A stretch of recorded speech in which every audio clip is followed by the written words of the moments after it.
I encourage you, if you're trying to move along, to make sure you know the alphabet, make sure you know the vowels and the diphthongs, make sure you know the endings on the verbs, and tonight we're going to begin looking at the nouns. If you have a handout, I want us to run through, first of all, the vocabulary words. And one of the reasons we're going to do this in the beginning is because all of these are nouns. All of these vocabulary words are nouns. And I'll explain a little bit more about the endings because, again, just as it is with the verbs, the ending is very important that you are able to get the distinctions on the endings because, again, the endings tell us a great deal about a particular word. And I'll try to get to more of that a little bit later on. You'll notice that on nearly all of these on your vocabulary list, not every one, but nearly all of them, they have the same ending. And again, we'll explain more about that. The first word is the word angelos. And I'd like to ask you to repeat the word with me, angelos. Now you'll notice that it looks like agalos. But when there are two gammas together in a word such as this, it is pronounced almost with an N sound, angelos. Angelos. And so what is the word angelos? What is the English word for angelos? Angel or messenger. All right, messenger, literally messenger, but often, most often in our Bibles, translated angel, which is a transliteration. And we'll come back to transliterations a little bit later on. Then we have the word agros. Agros. Anybody know what agros is? Anything? Does that sound like anything to you? Yes, ma'am? Field. Field. Agros is field. Does that sound like field? Agriculture. No, it does not. But it sounds like agriculture or agrarian. And so agros is the word from which we get our word agrarian or agriculture. So let's repeat it. Agros. Agros. Agros, okay. Next is autophos. Everybody say autophos. Autophos. Autophos, and the word autophos is brother. Brother.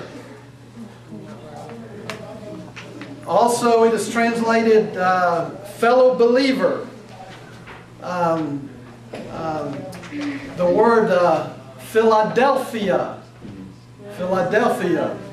Phileo is what? Love. And then you have Adelphia is brother. So you have the city of brotherly love. Philadelphia. Wait, you said it was brother or fellow believer? Fellow believer. Fellow believer. So Philadelphia, the city of brotherly love. All right, the next word on your list is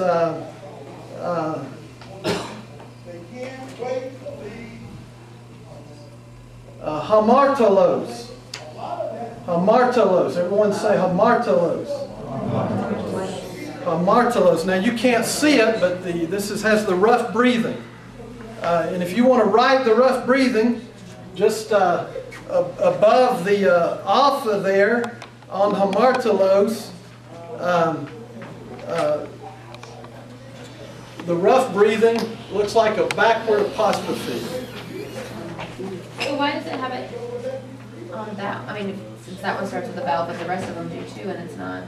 Because we don't know why that's the case. Oh, okay. But when it's written, that's the way it's written. Okay. When they wrote it in the Greek. The smooth breathing, which is typical, of course, looks like that. The rough breathing is like this. The rough breathing always is pronounced with an H sound. So you have hamartolos. So you just have to figure out which word You have to, that. well, you will know it when you see the word because it'll have the breathing on the word. But I mean, It's if not you on were to your write paper. it, you would have to. Yes, ma'am. Okay. You have to. Now, it's not on your paper because I can't do that on my typewriter, on my computer. All right, the word hamartolos is the word for sinner. The word for sinner. We have an English word. You might not be familiar with it, but it is called hamartiology. Hamartiology. The study of sin. Sinner. The study of sin. Hamartia is the word for sin. Hamartilos is the sinner. Does the English spell it with an H in front of it? Yes, ma'am. When you spell it in the English, that's correct. All right. Next we have anthropos. Anthropos. Everybody say anthropos. Anthropos is man. Probably more likely person. I think really person is probably a little bit better translation. Mankind or person. We have the word anthropology, the study of mankind. All right, next we have apostolos. Apostolos. Everybody say apostolos. All right, what word is that? Literally messenger, again, or apostle. Apostle. And that's a transliteration. Let me just take a moment here and talk about transliteration. Typically, when the Greek Bible was being translated from Greek to English, they would take a word like the word adelphos and give it an English meaning. The English meaning for adelphos is what? Brother. We just went through that one. Brother. Adelphos is brother. All right, the word, they gave it an English meaning. And typically they would take the word and translate it with a word that would give it an English meaning. Occasionally, and there's really no rhyme or reason to this, but occasionally instead of translating a word, they would do what they would call a transliteration. And they would give, instead of a corresponding English word, they would give each letter a corresponding English letter. So you have, for instance, in the word here, apostolos, instead of giving this translated a word, they translated each letter. So you have A-P-O-S-T-L-E. Now I wrote that to let you know that my writing in English is not any better than my writing in Greek, but you probably didn't know that until now. But they gave it, so we call it a transliteration. Now, that's not usually a bad thing, but sometimes translators used it in a bad way. For instance, the word baptism comes from the Greek word baptizo. But the word baptism really doesn't have a meaning to it. They should have, instead of transliterating it, they should have translated. Because in the Greek, baptizo means to immerse, or to dip, or to plunge.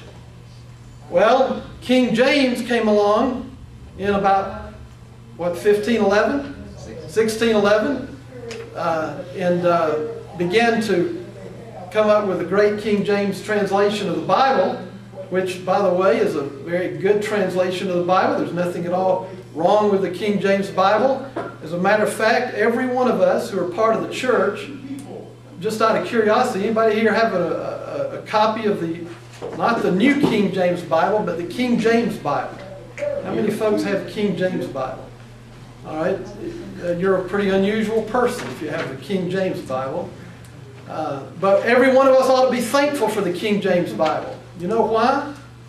Because tens of thousands, perhaps hundreds of thousands of people became children of God by reading the King James Bible. And I'm a little bit offended when I hear people talk about the King James Bible is not a very good Bible. When I hear people criticize that.